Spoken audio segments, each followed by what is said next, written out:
என் பெயர் ரெங்கசாமிங்க. நான் குஜிலியம்பரம், திண்டுக்கல் மாவட்டம் குஜிலியம்பரம் வட்டம் வெள்ளசூர் தொகுதியை சேர்ந்தவங்க. என் தங்கச்சிக்கு இதயம் புற்றுநோய் ஆரம்பம். அந்த பொண்ணை கூட்டிகிட்டு வந்து திண்டுக்கல்லில் சேர்த்தோம்.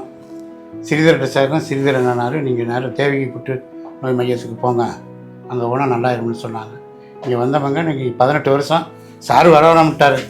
நாங்கள் தான் செய்யப்பா ஒன்றுனா இங்கே தான் வந்து பாட்டு போவோம்.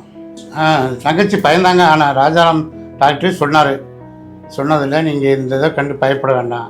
உங்கள் ஊர் பட்டிக்காடு, இங்கே என்ன டவுனு, உங்கள் உடம்பு பிச்சு கூட நாங்கள் இது பண்ணி தர்றோம். நல்லா சித்திரை மாதம் வெயிலில் போய் நில்லுங்க, அதுக்கு பொறுப்பு நான். புகையை போட்டு ஒரு புகை மண்டலத்தில் போய் நில்லு, ஏதாச்சும் வந்தால் நான் காரணம், நான் பார்த்துக்கிறேன் உன்னைய அப்படின்னு சொல்ல வந்தேன். தைரியம் கொடுத்தாரு. இப்போ நாங்கள் நல்லா இருக்கோம். ராஜாராம் சார் அதுக்கு ஒரு முக்கிய காரணமே. ஃபஸ்ட்டு வந்ததுலேயுமே அவர் தான் இதை செஞ்சார். ஆனால் நான் நல்லா பண்ணித்தரேன்னு பண்ணி கொடுத்துட்டாரு. வரவணம்ட்டார் சார். போன மாதம் கூட நாங்கள் தான் வகுத்து ஒழிக்கிறது தான் சரி சும்மா பாட்டு போலான்னு வந்தோம். அவர் வர வேண்டாம், 18 வருஷம் ஆகுது, எதுக்கு பசுமா வர்றீங்க அப்படின்ட்டாரு. என் குடும்பத்தில் யாருமே ஒன்றும் பயப்பட வேண்டாம், நாங்கள் இருக்கிறோம், நாங்கள் நல்லது பண்ணி தரோம் அப்படின்னு ராஜாராம் சார் தான் சொல்லிவிடுவாங்க. அதனால தான் நாங்கள் அதை பற்றி நாங்கள் ரொம்ப பெருசாக பேசவே எடுத்துக்கல.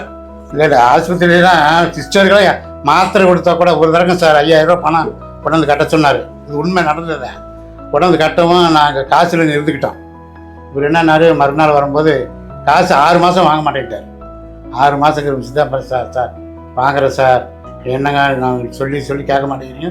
அதுக்கு பின்னாடி தான் அப்புறம் காசு வாங்கினார். ஒரு 6 மாதம் இருக்கும். அந்த சோப்பிலே கொண்டு வைக்கிறது, கொண்டு வர்றது, கொண்டு போயிடுறது. அப்புறம் இப்போ அதனால தான் சார் நாங்கள் அங்கேயெல்லாம் மாத்திரையாக இருந்தால் கூட வாங்க மாட்டோம். நேரத்துக்கு இங்கே மாத்திரை வந்துடுவோம்.